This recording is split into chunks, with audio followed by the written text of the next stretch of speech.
जय हिंद, वंदे मातरम। मैं विजय बहादुर गुप्ता अपने YouTube चैनल विजय क्लास ग्रुप 29 में आप सभी का हार्दिक स्वागत और अभिनंदन करता हूं।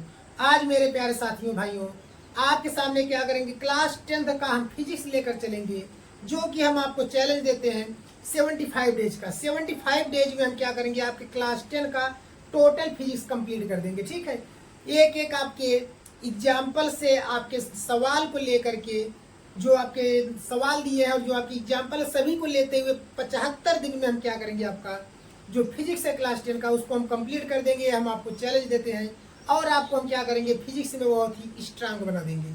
ठीक है, तो आज का पहला दिन स्टार्ट करते हैं। आज का टॉपिक आपका है, फर्स्ट डे का टॉपिक है जो आपका प्रकाश है। क्या है आपका टॉपिक? प्रकाश है। तो प्रकाश के बारे में आप सब जानते हैं कि प्रकाश क्या है, लेकिन फिर भी हम आपको क्या करते हैं, प्रकाश के बारे में टॉपिक शुरू से स्टार्ट करेंगे, एकदम शुरू से। प्रकाश क्या है कि प्रकाश आपका एक प्रकार की ऊर्जा होती है। क्या होती है? एक प्रकार की ऊर्जा होती है जो हमें क्या करती है, वस्तुओं को दिखाती है। बात समझ गए? प्रकाश क्या है? प्रकाश एक प्रकार की ऊर्जा है जो हमें वस्तुओं को क्या करती है, दिखाती है। अब दिखाएगी कैसे, हो जान लीजिए कि जब प्रकाश किसी वस्तु पर आपतित होता है। दिखाएगी कैसे? जब प्रकाश किसी वस्तु पर आपतित होता है तो वह परावर्तन के पश्चात हमारी आंखों पे आता है। ठीक है, परावर्तन के पश्चात, उस वस्तु से परावर्तन के पश्चात हमारी आंखों पर आता है। आंखों पर आने से ही क्या होता है कि हमें वस्तु दिखाई देता है। तो प्रकाश आपका क्या हो जाएगा कि प्रकाश एक प्रकार की ऊर्जा है, एक प्रकार की ऊर्जा है जो वस्तुओं को दिखाती है, जो वस्तुएं दिखाती है। बात समझ गए? प्रकाश क्या है आपका? प्रकाश एक प्रकार की ऊर्जा है जो हमें क्या करती है, वस्तुओं को दिखाती है। अगर लोग कहेंगे कैसे दिखाती है, तो आप कहोगे जब किसी वस्तु पर प्रकाश पड़ता है तो उस वस्तु से क्या होता है, प्रकाश परावर्तित होकर क्या करता है, हमारी आंखों पर आता है, जिसके कारण हम वस्तुओं को देखते हैं। बात समझ गए? प्रकाश का डिफिनीशन कि प्रकाश क्या है, प्रकाश एक प्रकार की ऊर्जा है जो हमें क्या करती है, वस्तुओं को दिखाती है। बस इतना सही। आगे और लिखना है तो लिख दीजिएगा। जब यह किसी वस्तु पर आपतित होती है तो यह परावर्तन के पश्चात हमारी आंखों पर आती है, जिसके कारण हमें वस्तुएं दिखाई देती है। बस सिंपल सी बात है। अब चलते हैं हम किस पर, प्रकाश के गुण पर। प्रकाश के गुण, प्रकाश के गुण कि प्रकाश के कौन कौन से गुण हैं, इस पर हम बात करते हैं। ठीक है, कि प्रकाश के हम क्या करते हैं, गुण पर चलते हैं। तो प्रकाश के अगर हम गुण के बारे में बात करेंगे तो पहला गुण इसका यही होगा कि प्रकाश अदृश्य होता है। प्रकाश क्या होता है? अदृश्य होता है। प्रथम की बात करेंगे तो प्रकाश अदृश्य है, अदृश्य है। मतलब कि प्रकाश हमें दिखाई नहीं देता। अब कन्फ्यूजन हो जाएगा, भैया प्रकाश जब दिखाई नहीं देता हम वस्तुओं को कैसे देखते हैं। ठीक है, तो बात यह है, प्रकाश अदृश्य होता है। क्यों होता है? क्योंकि प्रकाश की जो चाल होती है आप सब जानते ही हैं, 3 × 10⁸ मीटर पर सेकेंड या 30 लाख किलोमीटर पर सेकेंड है। कहने का मतलब एक सेकेंड में क्या करेगा, वह 3 लाख किलोमीटर जाएगा। कैसे नहीं दिखाई देगा, हम आपको बता रहे हैं। हमारे पास क्या है, इतना बड़ा बॉक्स है। हमारे पास क्या है, एक बॉक्स है जो मैंने क्या किया था, हेडफोन मंगाया था ऑनलाइन। तो हमारे पास एक बॉक्स है। अब क्या करें कि हम इतनी तेज स्पीड से इसको फेंकें। बात समझिएगा, इतना तेज स्पीड से हम इसको फेंकें कि यह हमारे आंख से, हमारे आंख के सामने से गुजरे, लेकिन एक सेकंड में 10 किलोमीटर चली जाए।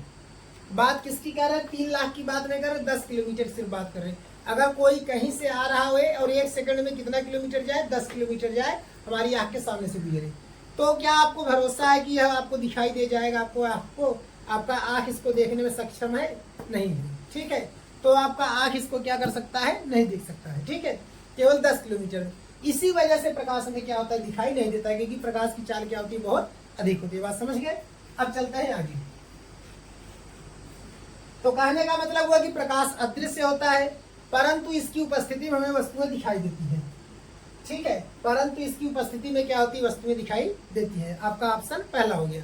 अब दूसरा हो जाएगा कि प्रकाश सीधी रेखा में चलता है। सीधी रेखा में, सीधी रेखा में।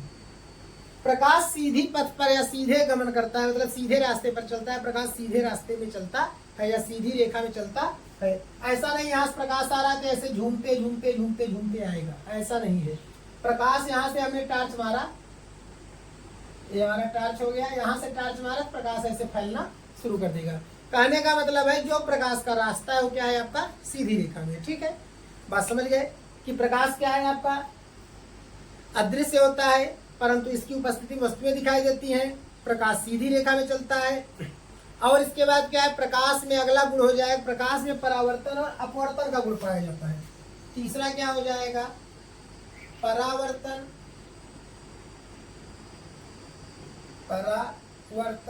और अपवर्तन प्रकाश में इन दोनों गुण पाए जाते हैं, परावर्तन का और अपवर्तन का। परावर्तन में हुआ कि जब प्रकाश किसी वस्तु पर पड़ा तो उससे पड़ने के बाद टकरा कर चला जाएगा। ठीक है, परावर्तन। अपवर्तन माने हुआ जब प्रकाश किसी वस्तु पर पड़ा या उसको पार कर गया तो उसमें क्या होगा, अपवर्तन। तो कहने का मतलब है प्रकाश में दोनों गुण होते हैं, परावर्तन का भी गुण होता है और अपवर्तन का भी गुण होता है। बात समझ गए कि प्रकाश में दोनों गुण होते हैं। जैसे आपका शीशा है, शीशे में अगर हमने कलई कर दिया, पेंट एक तरफ कर दिया तो हम चेहरा जिसमें देखते हैं अपना, ठीक है, तो अगर हम उसको क्या करेंगे, धूप के सामने ले चलेंगे तो कहीं अंधेरे कमरे में मारेंगे तो लाइट देखेंगे, अंधेरे कमरे में जाएगा, तो ये क्या हो गया, परावर्तन। वही अगर हम उसको पेंट न करें दूसरे साइड को तो हम शीशे में धूप में ले चले तो क्या होगा, प्रकाश दूसरी तरफ निकल जाएगा। तो इसमें परावर्तन और अपवर्तन का गुण दोनों होता है। बात समझ गए। अब इसके बाद क्या है, अगला है कि विद्युत चुंबकीय तरंगों के रूप में चलता है। विद्युत चुंबकीय तरंगों के रूप में गति करता है। ठीक है, प्रकाश क्या है आपका, विद्युत चुंबकीय तरंगों के रूप में गति करता है। कहने का मतलब है कि प्रकाश आपका जो होता है वह विद्युत चुंबकीय तरंगों रूप में, मतलब कि आपका विद्युत चुंबकीय का मतलब होता है कि आपका वह तरंग जो विद्युत और चुंबकीय दोनों क्षेत्र में उत्पन्न होते, दोनों क्षेत्रों को मिलाकर जो तरंग आपका उत्पन्न होता है उसको हम क्या कहते हैं, विद्युत चुंबकीय तरंग कहते हैं। तो कहने का मतलब है कि प्रकाश इसमें भी चलता है। ठीक है, अगला है आपका कि इसके लिए यह निर्वात और वायु दोनों में गति करता है, निर्वात और वायु दोनों में गति करता है। ठीक है, प्रकाश विद्युत चुंबकीय तरंगों के रूप में चलता है और इसके बाद क्या है, यह निर्वात में भी चलता है और वायु में भी चलता है। निर्वात माने होता है जहां पर हवा नहीं है वहां पर भी गति करता है, और वायु माने होता है जहां पर हवा है वहां पर भी गति करता है। तो कहने का मतलब है प्रकाश क्या करता है, निर्वात और वायु दोनों जगह है क्या करता है, चलता है। बात समझ गए। इसके बाद आपका हो जाएगा प्रकाश का जो तरंग दैर्घ्य है, प्रकाश का तरंग दैर्घ्य। ठीक है, प्रकाश का तरंग दैर्घ्य किसी किसी बुक में 4000 एंगस्ट्रॉम से 8000 एंगस्ट्रॉम है। ठीक है, और किसी किसी बुक में 3800 एंगस्ट्रॉम से आपका है 7800 एंगस्ट्रॉम। बात समझिएगा, किसी बुक में क्या है प्रकाश का आपका 4000 एंगस्ट्रॉम से तरंग दैर्घ्य है 8000 एंगस्ट्रॉम तक, या किसी बुक में आपका 3800 एंगस्ट्रॉम से 7800 एंगस्ट्रॉम तक है। इसको आप जानते रहिएगा। ठीक है, तो प्रकाश के आपके क्या है, एक गुण है। तो और इसके गुण है, तो मतलब आप मैक्सिमम इतने गुण याद कर रही है, आपके पास बहुत है, इससे ज़्यादा आपके जरूरत नहीं है। ठीक है, तो कहने का मतलब है, तो एक बार फिर डिवाइड कर देते हैं। प्रकाश आपका अदृश्य होता है, मतलब प्रकाश आपको क्या करता है, दिखाई नहीं देता। क्यों नहीं दिखाई देता है, हम बताएंगे कि इसकी चाल अधिक होती है, परंतु यह उन वस्तुओं को दिखाता है। दूसरा है प्रकाश सीधी रेखा में गति करता है, अर्थात कि प्रकाश टेढ़े मेढ़े रास्तों पर नहीं चलता, वह सीधे एकदम जाता है। ठीक है, इसके बाद क्या हो गया आपका, यह आपका इसमें परावर्तन और अपवर्तन का गुण पाया जाता है। प्रकाश में परावर्तन और अपवर्तन के भी गुण पाए जाते हैं, और यह विद्युत चुंबकीय तरंगों के रूप में भी चलता है। ठीक है, अर्थात कि क्या होता है कि इसके लिए कोई मतलब माध्यम की आवश्यकता नहीं थी। विद्युत चुंबकीय तरंग का मतलब होता है कोई माध्यम की जरूरत नहीं, चाहे वायु हो चाहे न हो। ठीक है, तो उसमें भी आपका यह क्या होगा, गति करेगा। और यह निर्वात और वायु दोनों में भी गति कर लेता है। ठीक है, और इसके बाद आपका क्या है, इसके तरंग दैर्घ्य 4000 एंगस्ट्रॉम से 8000 एंगस्ट्रॉम होते हैं। बात समझ गए। इतने आपके हो गए। एक और याद कर लीजिए, अगर करना है इसमें तो आपको लिखना ही है, तो भी आई 7वां नंबर, इसकी चाल लिख दीजिए। चाल कितना होगा, 3 × 10⁸ मीटर पर सेकेंड। ठीक है, इसकी जो चाल होती है 3×10⁸ मीटर प्रति सेकेंड होती है। यह आपका क्या है, प्रकाश की चाल है। ठीक है, गुण है। अब इसके बाद चलते हैं हम, हेडिंग जो आपका अगला बनेगा वो बनेगा आपका प्रकाशिक माध्यम। प्रकाशिक माध्यम, ठीक है। यह आपका 3 टाइप का होगा, प्रकाशिक माध्यम। और प्रकाशिक माध्यम 3 तरह के होते हैं। तो सबसे पहले हम अभी तरह का बात अलग करेंगे, प्रकार इसके बाद बताएंगे। पहले हम बता देते हैं प्रकाशिक माध्यम क्या है। प्रकाशिक माने हो गया प्रकाश का, माध्यम माने हो गया रास्ता। कहने का मतलब है प्रकाश जिस माध्यम में गति करता है, जिस जगह गति करता है, उसी को हम क्या कहते हैं, प्रकाशिक माध्यम कहते हैं। प्रकाश जिस माध्यम में, जिस स्थान पर, जिस तरह से जहां पर गति करता है, उसी को हम क्या कहते हैं, प्रकाशिक माध्यम कहते हैं। तो कहने का मतलब है प्रकाश जिस माध्यम में गति करता है उसको हम प्रकाशिक माध्यम कहते हैं। सिंपल सी परिभाषा है आपका कि प्रकाश जिस माध्यम में गति करता है उसको हम प्रकाशिक माध्यम कहते हैं। यह 3 प्रकार का होता है, पारदर्शक माध्यम, ठीक है, पारभाषक माध्यम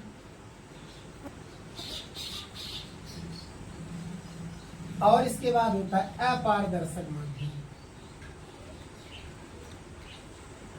अपारदर्शक माध्यम, पारदर्शक माध्यम का मतलब हो गया आपका, पहला हो जाए पारदर्शक, दूसरा हो जाए पारभाषक, तीसरा हो जाए अपारदर्शक। ठीक है, यह कहने का मतलब है कि आप इसमें से किसी को भी पहला कर सकते हैं, किसी को भी चेंज कर सकते हैं। ठीक है, तो कहने का मतलब हुआ कि आपके प्रकाशिक माध्यम 3 प्रकार के होते हैं। पहला हो गया आपका क्या, पारदर्शक माध्यम।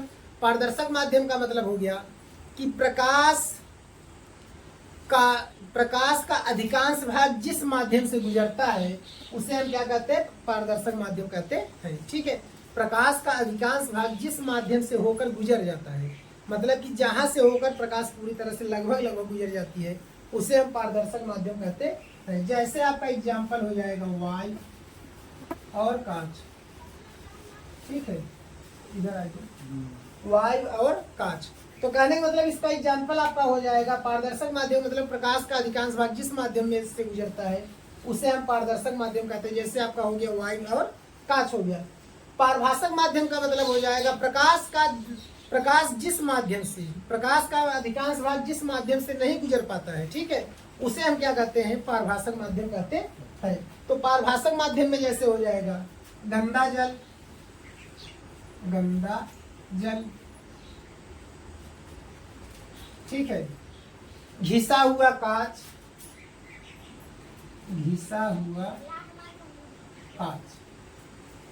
तेल आदि। तो कहने का मतलब है प्रकाश का अधिकांश भाग जिसमें से नहीं गुजर पाता है, मतलब कि थोड़ा आंशिक भाग गुजरता है, उसे हम क्या कहते हैं, पारभाषक माध्यम कहते हैं। मतलब कि वह माध्यम जिसमें प्रकाश का आंशिक भाग गुजरता है उसे हम पारभाषक माध्यम कहते हैं। कि प्रकाश का जिसमें से आंशिक भाग गुजरता है उसे हम क्या कहते हैं, पारभाषक माध्यम कहते हैं। बात समझ गए। प्रकाश का आंशिक भाग केवल थोड़ा भाग, और प्रकाश का अधिकांश भाग जब गुजरेगा तो उसे हम क्या कहेंगे, पारदर्शक माध्यम कहेंगे। प्रकाश का अधिकांश भाग गुजरा पारदर्शक माध्यम, प्रकाश का थोड़ा सा भाग गुजरा, आंशिक भाग गुजरा, पारभाषक माध्यम, और प्रकाश का कोई भी भाग नहीं गुजर पाया उसको कहते हैं अपारदर्शक माध्यम। जैसे हो गया आपका लकड़ी, लोहा, मिट्टी, ठीक है, ये चीजें, लकड़ी, लोहा, मिट्टी, इन सब चीजों में क्या होता है, आपका प्रकाश का कोई भी भाग नहीं गुजर पाता है, तो इसलिए क्या होता है, ये अपारदर्शक माध्यम होता है। बात समझ गए। तो आपका प्रकाश क्या होता है कि प्रकाश आपका एक प्रकार की ऊर्जा होती है जिसकी सहायता से हम क्या करते हैं, वस्तुओं को देखते हैं। आपका प्रकाश कहते हैं। प्रकाश के गुण में क्या होगा, प्रकाश का आपका पहला गुण होता है, प्रकाश क्या करता है, अदृश्य होता है, हमें परंतु वस्तु दिखाई देता है। दूसरा गुण होता है कि आपका इसका दूसरा गुण हो गया कि सीधी रेखा में चलता है। और तीसरा गुण है आपका क्या, इसमें आपका परावर्तन और अपवर्तन का गुण पाया जाता है। ये विद्युत चुंबकीय तरंगों के रूप में चलता है, निर्वात और वायु दोनों में गति कर सकता है। इसकी तरंग दैर्घ्य 4000 एंगस्ट्रॉम से 8000 एंगस्ट्रॉम होती है। और इसके बाद क्या है कि इसका जो वेग होता है 3×10⁸ होता है। ठीक है, ये हो गया आपका। अब इसके बाद आता है प्रकाशिक माध्यम। प्रकाशिक माध्यम का मतलब होता है प्रकाश जिस माध्यम में गति करता है उसे हम क्या कहते हैं, प्रकाशिक माध्यम कहते हैं। यह 3 प्रकार का होता है आपका। क्या होता है, पारदर्शक माध्यम, पारभाषक माध्यम और अपारदर्शक माध्यम। पारदर्शक माध्यम का मतलब होता है प्रकाश का वह माध्यम जिसमें अधिकांश भाग उसका गुजर जाता है उसे हम कहते हैं पारदर्शक माध्यम। पारभाषक माध्यम का मतलब होगा प्रकाश का वह माध्यम जिसमें उसका आंशिक भाग गुजर पाता है उसे हम क्या कहते हैं, पारभाषक माध्यम कहते हैं। अपारदर्शक माध्यम का मतलब होगा प्रकाश का वो माध्यम जिसमें उसका कोई भी भाग नहीं गुजर पाता, उसे हम अपारदर्शक माध्यम कहते हैं। परिभाषा अपने मन से बनाकर लिखना है। तो हमारा चैलेंज है कि हम 75 दिन में आपको क्या करेंगे, क्लास 10 का फिजिक्स हम कंप्लीट करेंगे। अगर आपको हमारा वीडियो अच्छा लगे तो हमारे चैनल को सब्सक्राइब, वीडियो को लाइक शेयर कमेंट जरूर करें। ओके, जय हिंद।